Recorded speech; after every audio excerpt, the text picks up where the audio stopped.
I'm Barbara Slavin. I direct the Future of Iran initiative at the Atlantic Council. I know that many of you are thinking about another country today and about what's going on in Afghanistan, but I'm gratified and hope that you will pay some attention to this topic as well. If we pull the lens back a bit, I think we see the bigger picture, and the topic of today's event is incredibly consequential, not just for Iran, but for the entire region.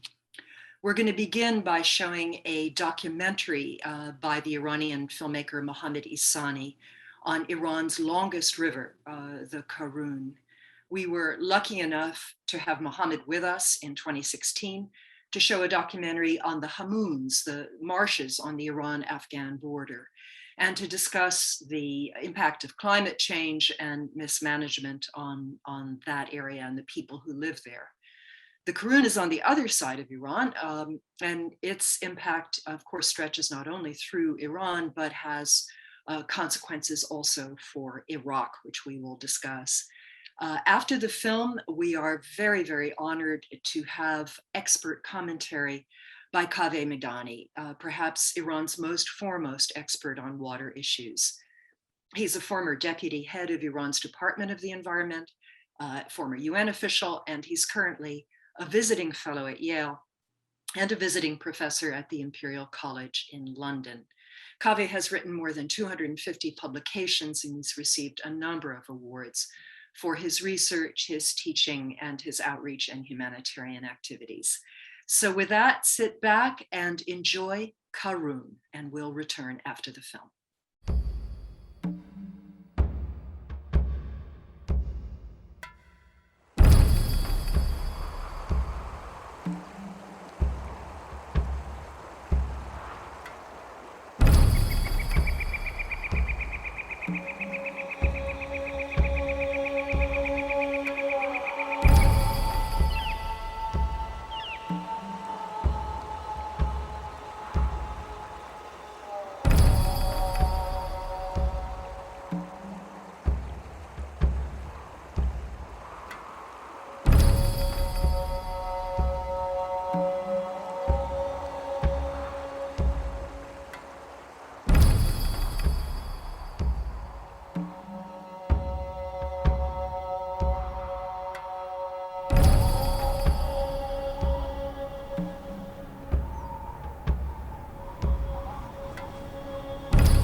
دردم ای لازا بگردم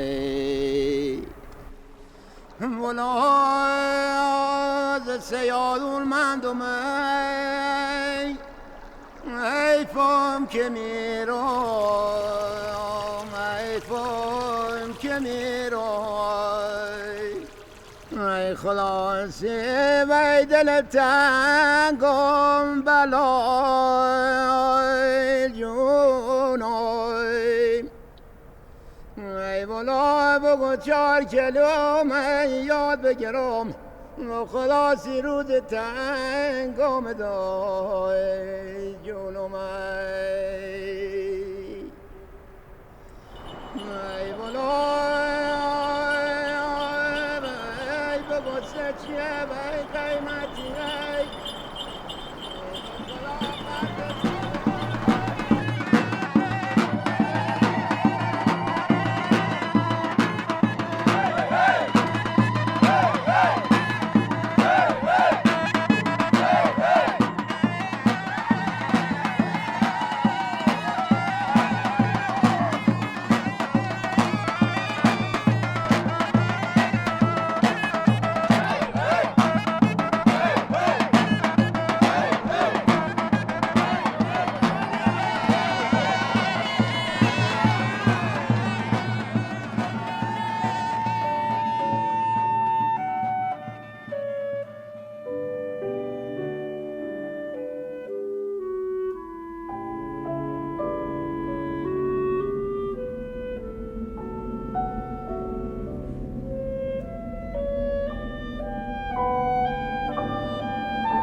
شهرستان کورنگی که امروز در اون هستیم و این مرکز شهرستان هست، سرمنشأ اصلی رودخانه کارون بزرگ هست.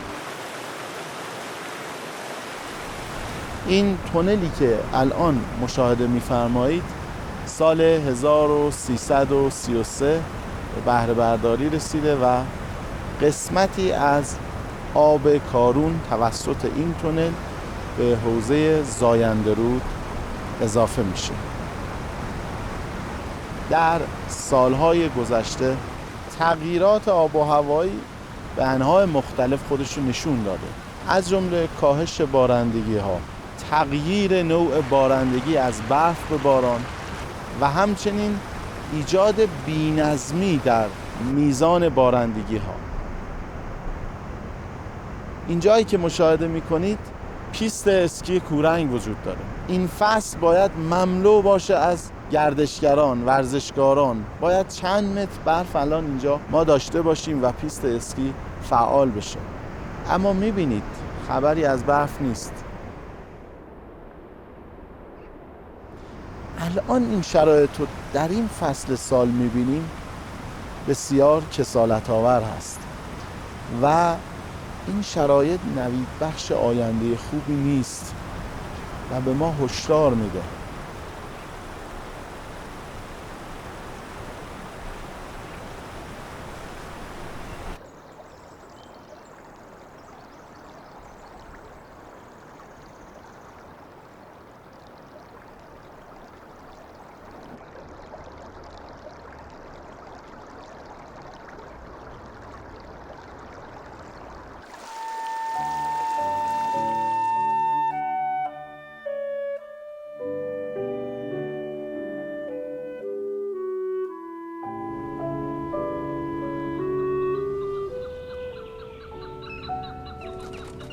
اینجا تالاب بین المللی چوغاخور هست، استان شارمال و بختیاری. زیستگاه اصلی حدود 45 نوع پرنده است اینجا الان. میشه بگوی که یه جوری با زندگی مردم عجین این تالاب. متاسفانه خب الان برای فولاد سفیددشت و دشت سفیددشت الان از آب تالاب دارن میبرن و الان میبینی که امسال سطح آب خیلی پایینه. 2 ماه پیش آب تالاب کاملا خشک شد و این منطقه بسیار بکر و بسیار زیبا دقیقاً داره از بین میره به خاطر حالا یه کار خیلی اشتباهی که مثلا دارن انجام میدن.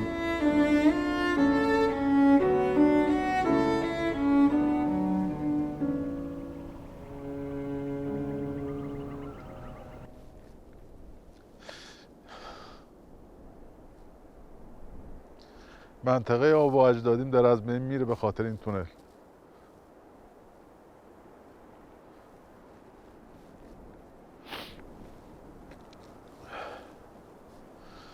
حیفه چوغاخور نیست خدا وکیلی، حیفه زیبایی نیست که داره از بین میره. به خاطر چی؟ 40,000 نفر مردم بدبخت کنن به خاطر یه کارخونه لعنتی. چند نفر اشتغال ایجاد میشه اونجا؟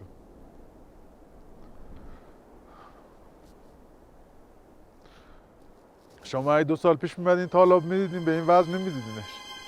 این وضع تالاب چوغاخوره.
ما الان در محل دریاچه سد کارون 3 هستیم که در سال 1383 آبگیری شد. طول دریاچه حدود 60 کیلومتر هست و وسعت این دریاچه 48 کیلومتر مربع است. در جریان آبگیری و ساخت سد کارون 3 اتفاقات بسیار مهمی افتاد، چه برای جوامع محلی، چه برای محیط زیست و زیستمندان اطراف این دریاچه. بیش از 10,000 نفر در قالب 63 پارچه روستا سرزمینشون رو و همه دارایی‌های مادی و معنویشون رو از دست دادن، برای همیشه در عمق این آبها غرق شد و مجبور شدن سرزمینشون رو ترک کنن. شاید بعد از جنگ بزرگترین کوچ اجباری در سرزمین ما و در تاریخ سدسازی ایران از محل دریاچه کارون 3 بود. همچنین تنوع زیستی، گونه‌های گیاهی متعدد، مراتع بسیار غنی که دامداران و کشاورزان و شالیکاران به اون وابسته بودند، برای همیشه در عمق این آبها غرق شد. از طرفی ما شاهد غرق شدن بیش از 100,000 اصل درخت بلوط بودیم به ارزش اکولوژیکی بالغ بر چند میلیارد دلار. بیش از 110 اثر باستانی که فرصت کردیم و ثبت شد به وسیله دستگاه GPS در جریان این آبگیری از بین رفت. چه آثار تاریخی، چه آثار باستانی، چه میراث معنوی مردم که یک گنجینه بزرگی از فرهنگ و آداب و رسوم ایل بختیاری بود، برای همیشه اهم از شیرهای سنگی، قلعه، راه‌های باستانی، گورسنگ‌ها، همه و همه از دستاوردها و پیامدهای منفی سدسازی بر رودخانه کارون بود.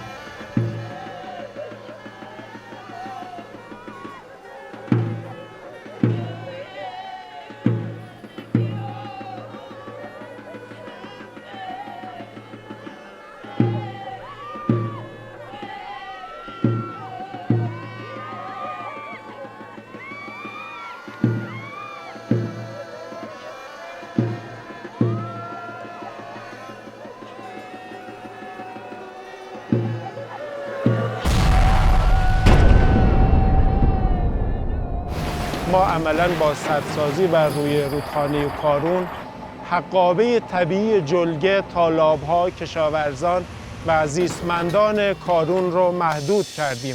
سد گتوند آخرین سدی هست که بر روی رودخانه 950 کیلومتری کارون احداث میشه. در پایین دست اون بیش از 200,000 نفر کشاورز امرار معاش میکنن.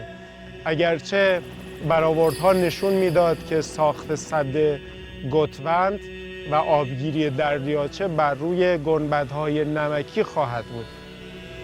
شاهد چندین میلیون تن نمک محلول در آب سد گتوند هستیم. سد گتوند بزرگترین فاجعه تاریخ سدسازی و فاجعه محیط زیستی در تاریخ ایران هست.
يا بالسوى ربا ملايا امحرقات لمن كل قديش قصي يا من كرام ربا بيقولا اهباتا شبيوت حقري مليوت ايدي تارست عينك وترحمت إلك صامخة لبك يا أغا ادخلهم أبي يا أدفان ويدفان يا شلمي وندي أثري ناظري أديردنا يا هفشب ربا يا بالسوى ربا ملايا امحرقات لمن كل قديش قصي يا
قبلا خیلی خوب خیلی خوب اینجوری نبود آب زیاد بود میتونستیم بریم ماهیگیری میتونستیم اصلا الان موتور ما نمیتونیم رو قایق مسافرت کنیم هر جا بریم میزنه یه جا کارون که اینجوری نبود خدا سرشاهد جرأت میخواست آدم بره داخل آب کارون الان کارون راحت شما پیاده تا اینجا شرارت بزن بالا تا اون ور رودخونه برو برگرد آبی توش نمیاد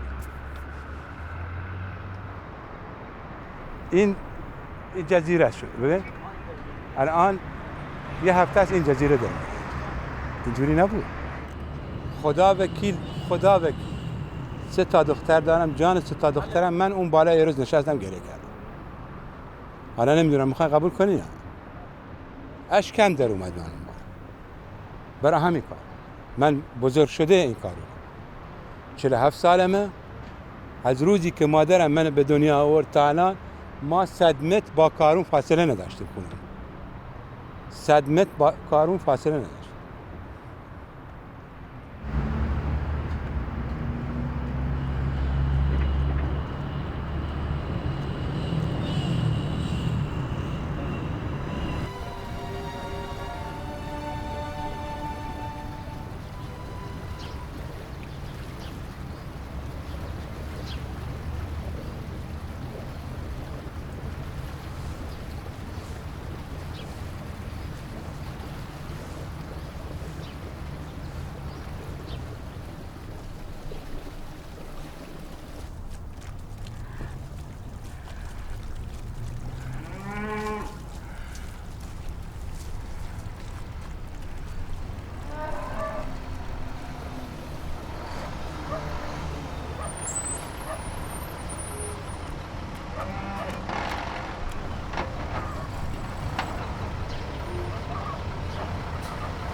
مثلا از آباد تا پایین مثلا چه بگم یه 30,000 نفری که ما کارمون فقط ماهیه. قبل از هم زمان قبل از جنگ تا اول جنگ ماهی کارمون ماهیگیریه. اگر هر نباشه زندگی نداریم. زندگیمون اینه. ما تور میاندازیم ماهی میگیریم میفروشیم. این کارمون دیگه. کار غیری نداریم. آب شور دیگه چون آب کمه. کمبودی آب شور شد. آب شور شد. ماهی بنی و گردان اینا دیگه وجود نداره. وجود نداره.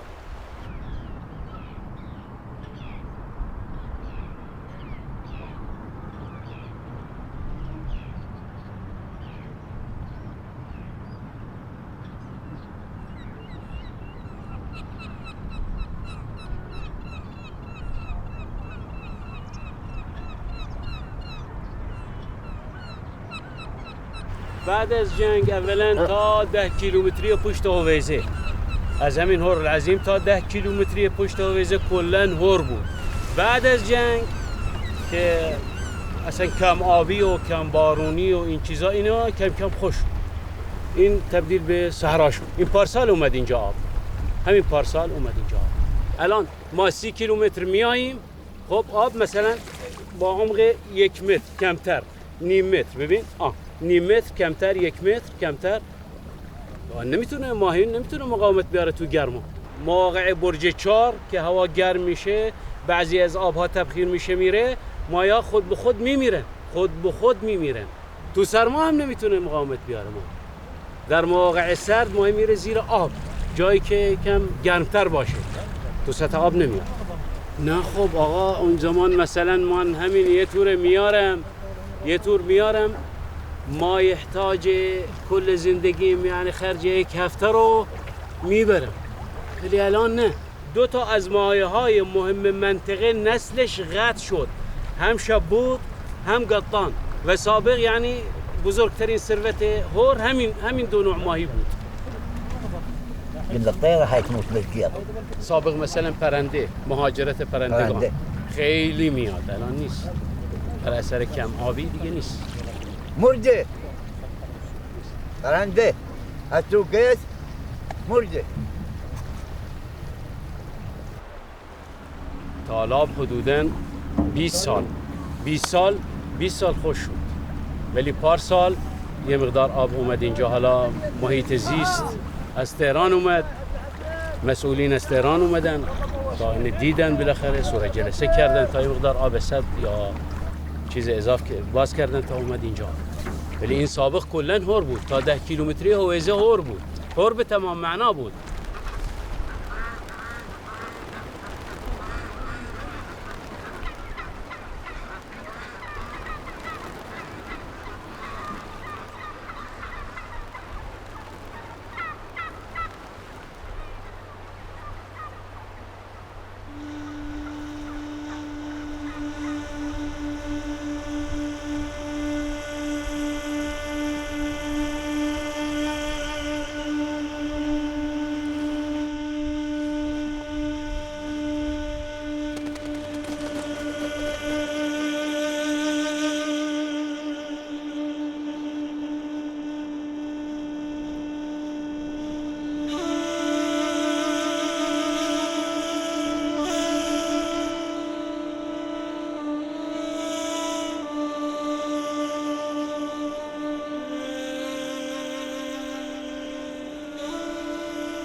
از اهالی روستای سراخیه واقع در تالاب شادگان و وسط تالاب زندگی میکنیم و الان چون الان آبمون از رود کارون میاد، به خصوص از فاضل آب نیشکر شور شد دیگه، مردم کشتکاری نمیکنن، حتی ماهی هم در خود تالاب کمتر داره میشه دیگه. گامیشا از آب تالاب استفاده نمیکنن، ما باید بهشون آب شیرین بدیم، پاهاشون ورم میکنن یا مثلا میبینی اصلا کلا بیاد بخوابه دیگه نمیتونه بلند بشه، در جا میمونه خوابیدن که ما دیگه مجبوریم میفروشیم یا مثلا میمیره میندازیم.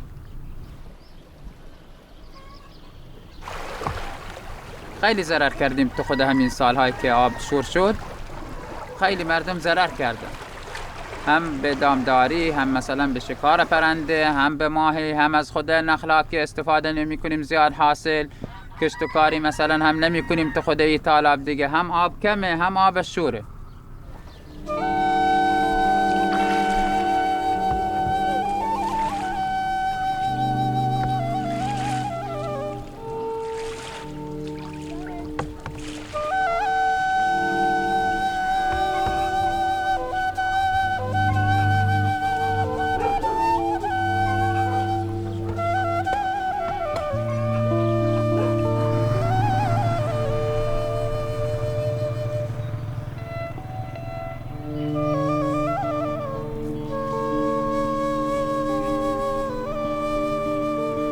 در محلی که قرار داریم بهترین نقطه نخلستان‌های شادگانه، جاده روستای حدوه خروشی. این نخلستان‌ها عرض کنم خدمتون از مجموع نخلستان‌های 100,000 هکتاری شادگان هست.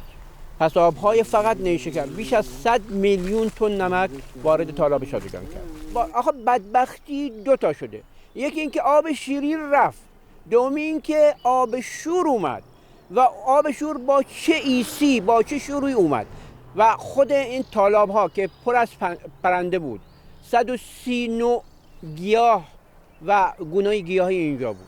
ولی واقعا وقتی الان که این مناظر را میبینیم انگار دنیا سرمون خراب شده، دنیا سرمون خراب شده.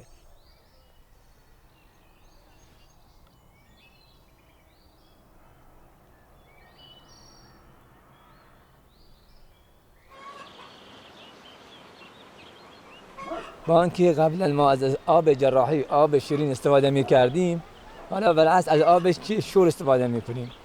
دیگه ما از آبهای شیرین دیگه مایوس هستیم، دیگه آب نمیرسه برامون. تمام نخلستان ها، زراعت دیگه تو روستها از بین رفت. آب شور از آب نیشکر، این آبشون از اونجا سازی میشه.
بالنخل فوق ندري لنا خدك يا بندري والفوق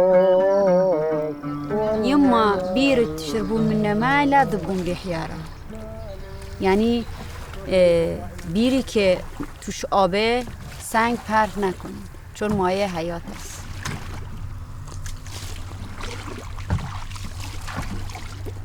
الان 15 ساله که من اینجا توی این روستای شهر حاج حسین زندگی میکنم که من و بچه هم البته شوهرم هم در کنار من هست. گهگاهی که اگه دیگه حالشون خیلی نامساعد نیست با من نمیان ولی مهدی و یونس در کنار من هستن.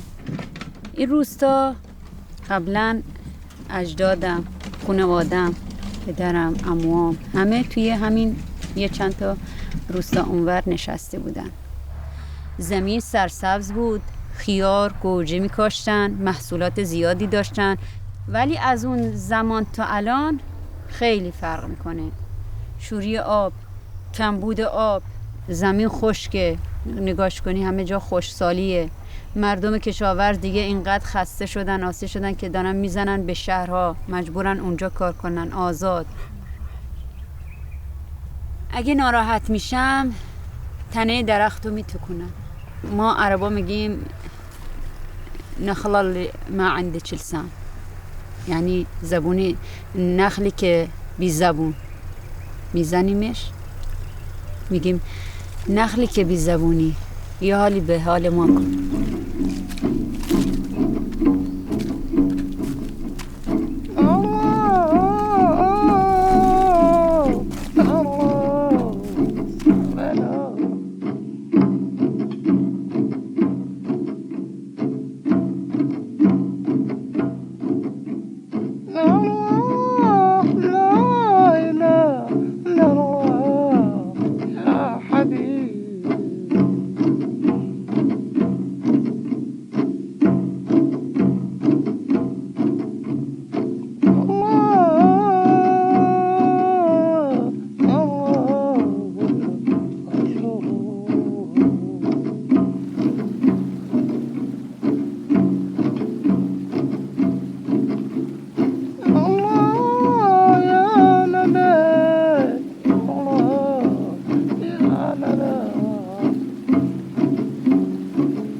That's a hard film to watch. Kaveh, if you could unmute yourself.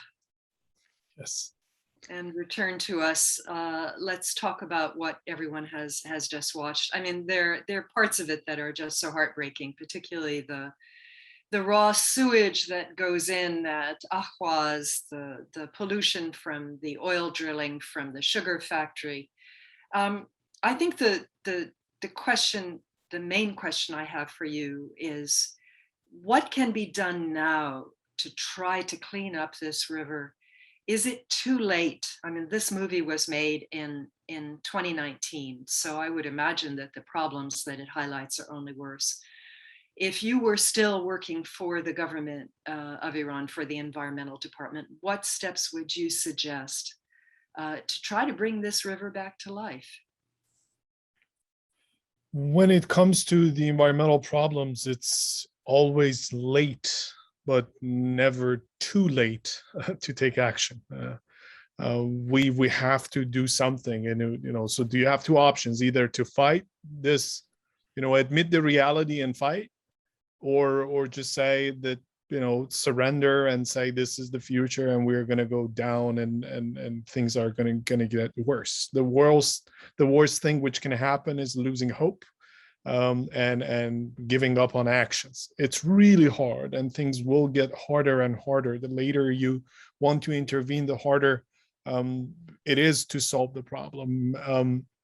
What we are seeing in Karun, what you saw in this tragic documentary, is just a small, I would say, scene of what is happening in Iran, in the Middle East, in a lot of places in the developing world where developing economies just wanted to copy the West, and then they didn't have the right, I would say, sociopolitical infrastructure to adopt these development models. And when the Westerners realized they have failed and tried to fix their issues and change their path, they're still unable to fully revise their development model. So it is much harder to do that in where economies are failing, where there are lots of problems.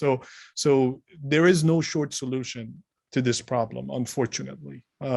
Whoever is promising to come up with a revolutionary solution which can solve the problem overnight is either a liar, a big liar, or highly ignorant. You have to combine a lot of actions, including some stuff that you can do on short term, including raising awareness. I think this was the mission of Mohammad Ehsani, who I saw how hard he tried to create this documentary, and the hassle that he had without any support, without financial support, and so on. So raising awareness, telling people about their rights, telling people about the problems that exist, the solutions that are, in the short-term solutions and long-term solutions. Short-term, try to fight pollution, use some technologies, but the reality is that unless Iran fixes its economy, and this is something I said on the government, and I keep saying that unless Iran tries to address its economic issues, we will not see any solution to this. Iran would become more and more dependent on its natural resources to sustain to itself, to survive. And Iran is functioning in a survival mode, in its resistance economy mode at the moment.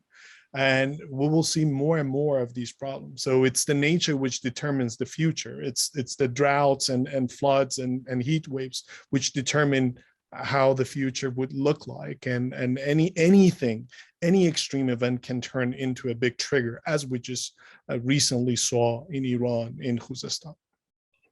The protests in Khuzestan, were they directly related to the fact that dams, factories, and so on have diverted water away from them? Was that the real and proximate cause? We have to understand the difference between catalyst and causes. When it comes to the cause, we are talking about the accumulation of anger and dissatisfaction for lots of reasons in Khuzestan, in the rest of Iran, including the environmental injustice problems. That the Khuzestanis are angry, and they have the right to be angry for what the government has done. A resourceful province that has paid, for the development of Iran. We in the West also owe to Khuzestan for its oil and, for our quality of life. But the population of Iran and the many governments and fighters and ideologic groups in the region also owe a lot to Khuzestan, because the money comes from this province, which has a lot of oil and also natural gas and other resources, but it also has a lot of water. It produces power, hydroelectricity, which goes into the national grid.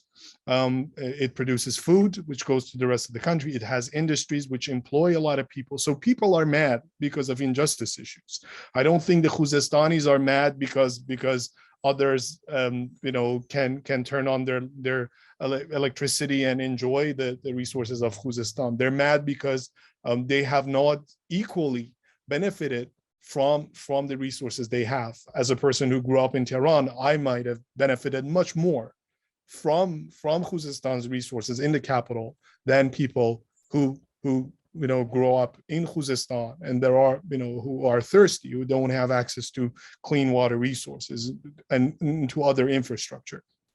Now, the situation in Khuzestan, drought and then news about water transfer, the dying wetlands, and all these together created that moment that people came out and shouted, and it justified their expression of anger. Once these things start, they are no longer a water protest. I don't call them a water protest. I don't think the Syrian crisis was caused by a drought. Maybe drought played a role. I don't think the Arab Spring was caused by climate change. I don't think the issues in Afghanistan were caused by environmental problems. So we got to, in the West, we have to avoid becoming reductionist and looking at simple correlations and say, oh, here's a drought, here are protests, so climate change is causing, national security, insecurity problems in Iran, or national security issues in the country. So the recent problems justified the expression of anger.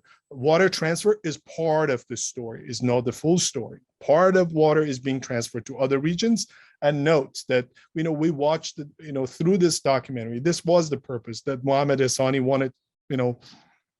wanted to show. So coming down from the tributaries of Karun, from the mother of Karun, and the origin of Karun is out of Khuzestan, actually.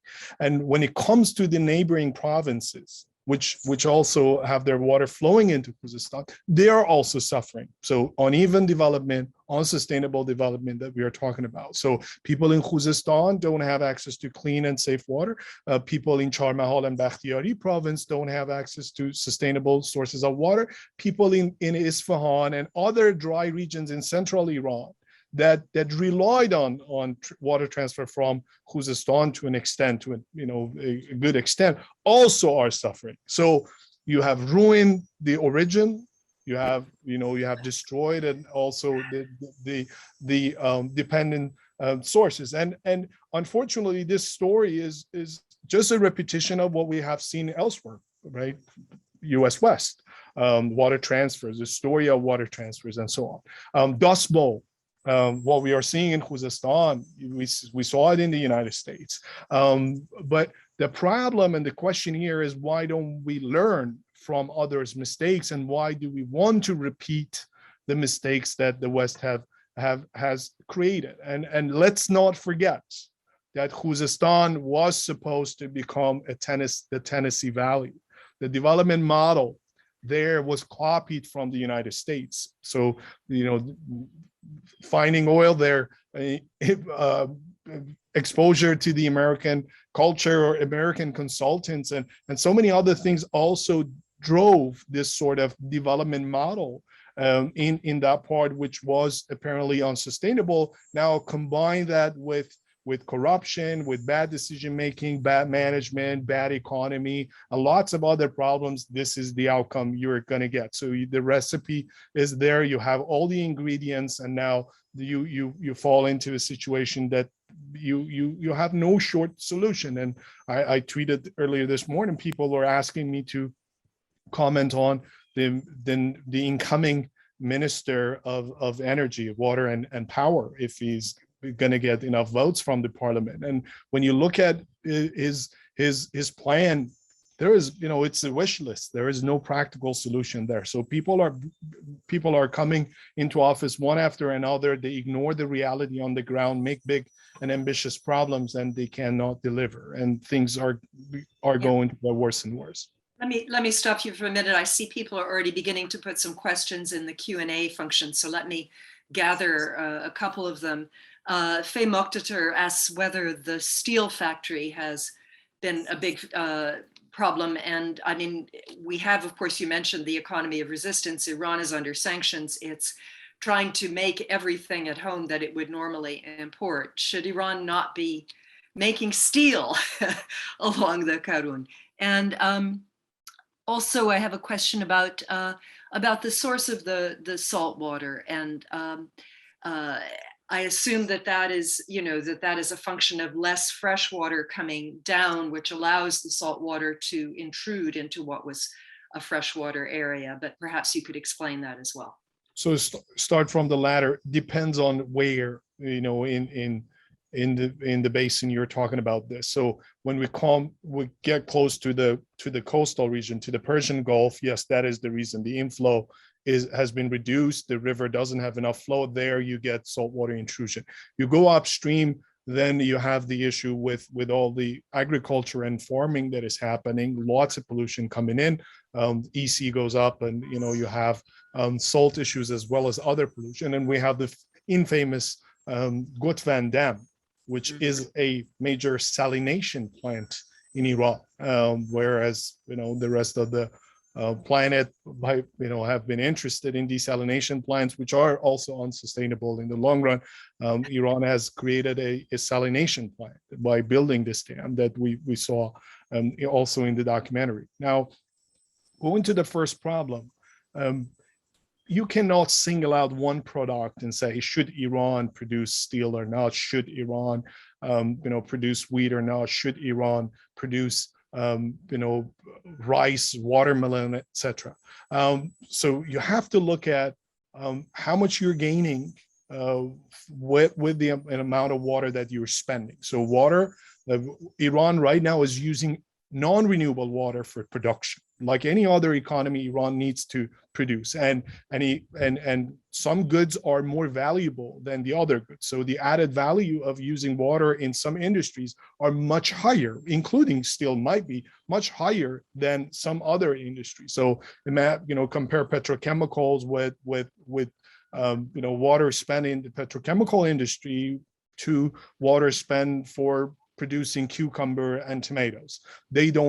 Tomatoes and cucumbers don't have a strategic value for Iran under sanctions or not. This is not about like food security. This is not about economic gains or anything. So then you have to look at the overall basket. You have to look at the water budget and then decide what to produce, where to produce as well. So the question here is where to place the industries which are heavily reliant on water, where to produce food across the country. When are there enough resources or not? If you're taking water from Karun to Zayandaru to grow tomatoes with it, you must be stupid. And I think that's what we are doing in some places. So historically, Iran went inland to do its development because of many reasons, including fear of invasion of foreign countries or governments. So they wanted to do development inland. But if we look at the potential for development, the question is, hasn't Iran developed along its coast in the south, where you have the exposure to the rest of the world? The whole world knows the value and importance of the Persian Gulf and the Gulf of Oman. So Iran could have gone closer to these places, could have done some of the development there. And this is, I think, what we question. It's not about don't produce this, don't produce that. But right now we are hearing the plans about desalinating water and taking it to Mashhad, for example, kilometers away, to Yazd, to Kerman. These are, then you question why. Why do you have to have petrochemical facilities everywhere in the country? Why do you have to have cement production facilities everywhere in the country? So do you need it for internal use, domestic use, for export? Have you picked the right location or not? Do you have enough resources or not? We're almost out of time, but I wanted to raise a couple of other comments and questions.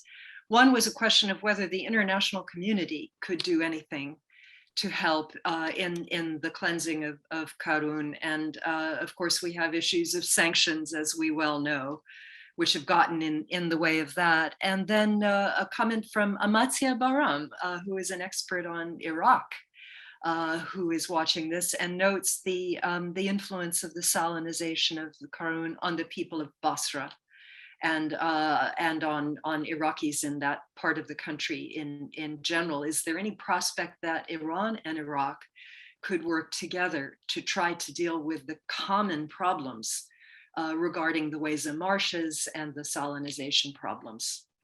The common threat is they consider the US as a common threat. They're cooperating on that. I wish they also saw water limitation and environmental problems as a common threat, as a serious common threat to both nations, and would have taken action on those. I don't see that in the long, given the status of both countries, the economic status and the political status of both countries, I don't anticipate any quick action on that. And the two nations are dependent on each other. We already know how, for example, dust storms are affecting both countries. We already know how development in let's say Syria, Turkey, Iraq, and Iran are affecting the citizens of all these countries with the dust storms, with the wetlands that have dried up, with the chemicals left from the Gulf War and the other wars in the region. So in the ISIS and the lands that were left, the farmers who migrated, and all these things. So unfortunately, to be realistic, I don't anticipate any short-term quick action and meaningful action on the environment. Now, speaking of how the international world can help, the international world can help, and I think sanctions cannot be used as an excuse here. Of course, there are barriers, but we have already proven that when we want to deliver something, it is possible. And the Iranians have also proven that when they want something, anxiously, and they need something, even if it's under sanction, they find means and ways to acquire it at a much higher cost, probably, but they do it. Now, the environment is not a top priority for them. But let's start with this. When it comes to the problems of the Middle East, the very first thing we need to do in the international community is to educate ourselves, to understand the reality on the ground, that is it the environmental problems which are causing these national security problems, or environment is just one piece over there, and the reason that the environment is being affected is also because of the other issues in the region: bad governance, corruption, lack of transparency, injustice, and so on. So let's revisit our understanding of topics such as environmental security or climate security and these things. Let's revisit our understanding of how climate events and extremes can play a role in causing protest and national security problems and so on. That's the first thing that we need to do. Second is to understand that people on the ground are not stupid. They're highly educated. They're highly active. Iran has about, I think at the time I was in office, 850 registered and approved environmental NGOs. This is, those who have got security clearance. There are also a lot of people who are active but haven't registered anything. So we have environmental activists in Iran. We have very knowledgeable environmental experts in Iran, and we have a lot of people who know the simple things that come to our mind immediately. The problem is institutions, implementing major reforms and policy reforms, need some reforms in the water sector, need some reforms in other sectors. And if we ignore those realities, those complexities, then our solutions are funny. Our solutions are impractical. So it's not about technology and going in and solving the problem overnight. It's about understanding how the livelihood of people are dependent on water.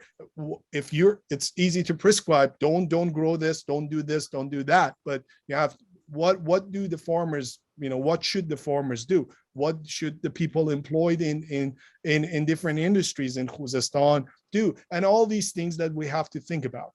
Plus, we have to also, in the West, think about our development model and the coordinates of development.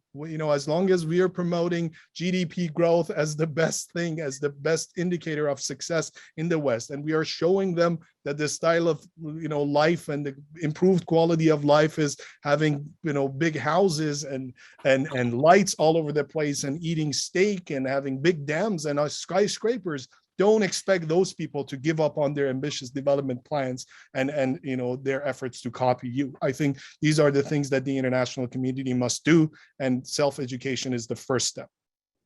Well, unfortunately, we are past our time. I think everyone can see, Kaveh, how incredibly passionate you are about these issues. I encourage people to go to your website. I encourage people to follow you on social media. The film will be available.